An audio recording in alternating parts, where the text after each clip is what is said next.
Me ligjin e ri për buxhetin, vitin 2026, ne parashojmë edhe pagën e 13 në administratën shtetërore. Pra, të gjithë shërbyesit publik do ta marrin në pagën e 13. Me fjalë tjera, kush punon 12 muaj i merr 13 paga. Normal do të ishte që pagën e 13 ta marrin ka fundi i vitit, atje te dhjetori diku.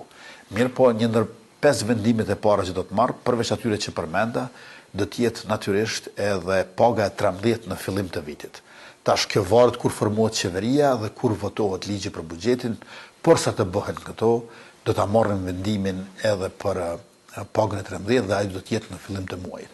Tash ne më të mëdha i kemi gjasat që do ta formojmë qeverinë në muajin shkurt se në janar, po kujdihet, ndoshta në janar. Sa më herët që formojmë qeverinë, aq më herët do të mund të jepet paga e 13, e cila padyshim që do të jetë në fillim të vitit për administratën shtetërore, të cilëve në fakt edhe është rritur paga në përgjithësi gjatë qeverisjes në mandatin tim për 47%, sepse aq është rrit buxheti total i pagesave për rrogat në administratën shtetërore, me çrast edhe është zvogluar dallimi i pagës më të lartë me pagën më të ulët, prej 20/1, siç ka qenë, në 4/1.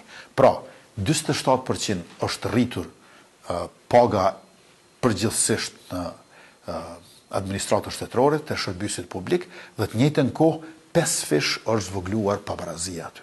Ne do ta themi qëndrimin ton në këtë pranverë kur të vijë koha, por ta keni parasysh që janë institucionet e pavarura shtetërore, sikur se zyra rregullatore të energjisë, ajo e cila merret me këtë çështje, ndërkohë që ne edhe më tutje jetojmë me një trashëgimi me cilën nuk jemi pajtuar, por është fakt që shpërndarjen dhe furnizimin e energjisë elektrike Kosova e ka të privatizuar tepër lirë e padrejtësisht. Në anën tjetër, ndër vendimet e para që do të marrim, do të jenë edhe një pako e përgjithshme për 200 milion euro për përballje me inflacionin, për kategoritë të cilat kanë më së shumti nevojë dhe që preken më së rëndi, pensionistët, fëmijët, sektori privat, përkatësisht punëtorët aty, punëmarrësit, edhe gjithashtu edhe studentët, e paralelisht me këtë, edhe do ta rikthejmë atë skemën që kush kurse energji elektrike shpërblehet.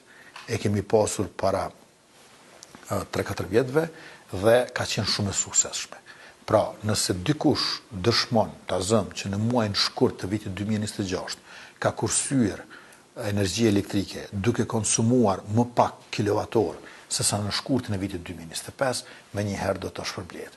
150 milion euro në mandatin që do të vijë, do t'i ndajmë për eficiencën e energjisë elektrike. Sepse ne shpenzimin suplementar, le ta quajmë ashtu, por në anën tjetër ekzistencial, që e kemi të energjisë elektrike është për ngrohje. Tash merrni me mend, digjet linjiti si qymyr, punojnë turbinat e gjeneratori, e shndrojnë energjinë termike në energji elektrike, të cilën ne sërish e shndrojmë në energji termike në për shtëpitë e banesat tona.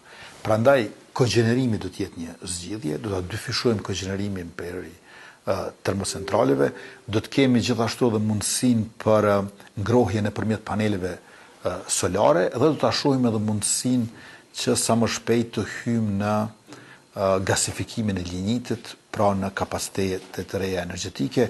Besoj që e ardhmja afat shkurtë dhe afat mesme do të jenë shumë të mira edhe në këtë aspekt.